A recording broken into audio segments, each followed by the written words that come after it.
Let's talk about wealth killer number one. Wealth killer number one, the infamous car payment. As Americans, we love our cars and we love taking on car debt. Let's dive into it.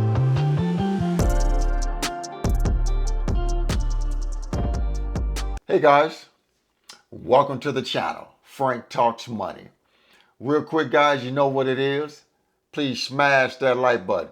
The more likes the video receives, the more the algorithm will show the video with more like-minded people like you and me. Now let's get right into the content. Guys, I just wanted to have a quick discussion about car payments because right now, Trump has put a pause on the tariffs for the car market in Canada and New Mexico because he wanted to pretty much give the car manufacturers, the car CEOs, time, I guess, to get prepared. Because guys, car payments, once these tariffs hit the car payments, hit the car market, hit the manufacturers, and the car prices start going up 25% on top of what they already charge, I don't know if individuals are going to be able to afford new cars anymore. I just don't. Because new cars are already expensive as hell right now. And I don't know if Americans are going to be able to afford new cars once these 25% tariffs are slapped on these cars. But then again, there may be some of you who will still go out and buy these high-priced ass cars. Because as Americans, we love cars. Right now, total car loan debt sits at just over $1.6 trillion owed in car loans right now in 2025. Guys, do you know behind mortgages, car loans are the second highest debt, overtaking student loans? Car loans are number 2 as far as the highest debts for Americans. And then credit card debt is behind student loans. Guys, car payments are a wealth killer. If you want to make car payments your entire life, you will be robbing yourself of wealth. Right now, the average new car payment sits at about $750 a month, and the average used car payment right now sits at about $550 a month. Guys, me personally, I haven't had a car payment it's 2025. I haven't had a car payment in 8 years, I want to say. 7, 8 years, somewhere in there. Yeah, and it's a lovely feeling. Not having to give some car company or some finance company, having to send them a check every single month. Guys, if you're still here, smash the like button for me, please. Guys, if you're still here, smash that like button for me, please. So yeah, guys. But Americans love their cars. I know individuals who are broke, guys, broke because of a car payment. Their identity is wrapped up in their car. I mean, it's like they love their car, their vehicle, more than they love themselves. I mean, sometimes this is how some individuals act about their cars, especially some of us guys. We just love our cars, man. We just love our vehicles. I'm not wrapped up into a vehicle like that anymore. I'm just not. Just not. There's only one vehicle I want, and that's a Corvette. C7. I want the C7 model. And I'm going to get one within the next couple of years. But that's it. That's it. That's all I want. So guys, let's watch a couple clips of some extreme car payments. Here we go. Okay, so everybody keeps wanting to see a car reveal, and no, that does not include the insurance. And I was actually kind of lowballing it a little bit. Both of our cars together is more like $1,800 instead of $1,700. And our car insurance for both of our cars is another $2 something a month. And yes, before anybody comments, I know that is a lot for cars. Trust me, you're not telling me anything new that I do not know. But we both actually do drive brand new cars. This is my car. It's a 2022 Jeep Wagoneer. And this is my fiance's car. It's a 2022 Honda Civic. What's your car payment and what do you drive? 630 and a 2025 Chevy Equinox. What's your car payment and what do you drive? I drive a 2022 Jeep Grand Cherokee L, and my payment is $770. What's your car payment and what do you drive? My payment is none of your business, but I drive a 2024 Chevy Trailblazer RS. What's your car payment and what do you drive? I have a 2020 Silverado, about 380. What's your car payment and what do you drive? 709, a Chevy Silverado. So guys, right here is my 2018 Chevy Camaro. This is my weekend car, summer car. It has 80,000 miles on it. Paid cash for this car in 2019. I love it. It's a convertible. I really like it. I really like in the summertime riding around with the top down, just chilling out on a late night drive on like a Friday night, Saturday night, top down, 70 degrees outside. It is awesome. It is awesome. Got 160 on the dash. I get on the highway or a busy 2-lane highway and just go. And just go with the music playing. It's just relaxing. And then right here, I have a 2014 Chevy Cruze.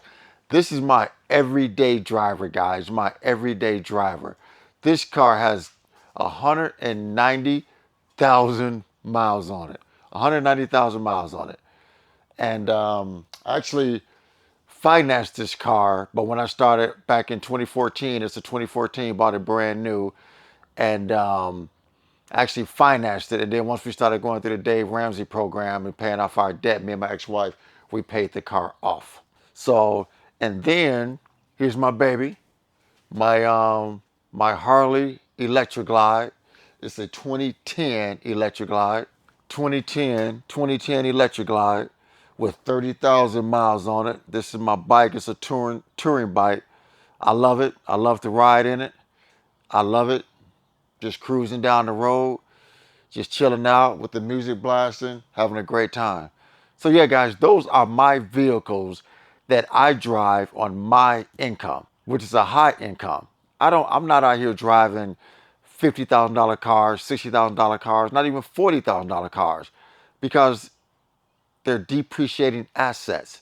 They're all used, but they get me from point A to point B, and they're paid for, and I have no car payments. And as you can see, they all are in great shape. So guys, now you see how I roll every day, car note free. It's a lovely feeling, guys. Not knowing I don't have to pay a finance company every single month for a vehicle. Those days are done for me. So now let's check out a couple more clips. Let's get into it. A lot of you guys are asking why my car payment is $1,000 a month, and here's why. So I told you guys I got my first car when I was a senior. It was the car of that year. I had a backup camera, I had a push start, everything, right? 9 months later, I crashed it and I totaled it, and my parents had already almost paid it off. So then they pulled me out another car, the same one, but I had to pay it. So I started paying it. I was giving payments, and I was almost done. I had less than 10,000, right? I always kept up with the maintenance, everything. And I don't know why, but there was so many recalls on this car to the point where it almost left me on the freeway a couple times, okay? By this time, I already had my son. He was a baby at that time. And it got to the point where it wasn't even safe for us to be driving in that car, not even on the freeway, not anywhere. So my mom was like, it was time to upgrade. So I was like, all right, bet. So then I went in, and at that time, it was 2021. I got a 2021 Acura ILX, super nice, brand new, nice interior, everything, right? Never really gave me problems. And I got married. We have 3 kids now. Fast forward to now. And we just didn't fit in that little car anymore. We needed a SUV, like a mom car. So I traded in this car, my car for this car, and I'm actually carrying $10,000 of negative equity from my very first car. But I had no choice. Like at that point, it was not safe to drive that car. So I was like, all right, I'm just gonna have to swallow it and take the L. So that's why my car payment is so high, but it's totally worth it for me because yes, I have my mom car and we have our room. And look at this car seat. Look at how big it is. It takes up a lot of space because it turns. And my kids are comfortable. We have the stroller in the back. So to me, yes, it's $1,000, but it's our safety and we have the room that we need. And I love my car. So guys, there you have it. You've seen what I personally drive on my income, well over 100 grand a year. I'm not out here flossing in some $40, $50, $60,000 cars, because I'd rather take my money and build wealth and put my money into assets that's going to build me wealth over time. A vehicle is just a vehicle to get you from point A to point B. I'm not going to have a car having me broke. I'm just not going to do it. Just not how I live my life. Never is going to be how I'm going to live my life ever again. If I have to buy a car, if I have to replace any one of my cars, my assets can pay for me a nice used car. And that's a great position to be into. But this didn't happen for me overnight, guys. This has been happening over the last 15 years when I decided to buckle down and get my financial life in order. You guys can also be in this exact same position. I know it's going to be a little bit harder, guys. But hey, nothing worth having is easy. If you want financial freedom, if you want no money worries, you have to put in the work like everything else. You got to pay down your debt. You got to start saving. You got to invest your money. And you got to stay committed to that process. So guys, thank you for viewing the video. I really appreciate the support. Remember to like the video, share the video, and most important, please consider subscribing to my YouTube channel, Frank Talks Money. And with that, guys, always remember, financial decisions you make today will impact your financial life tomorrow. Thanks for tuning in. Frank Talks Money. I am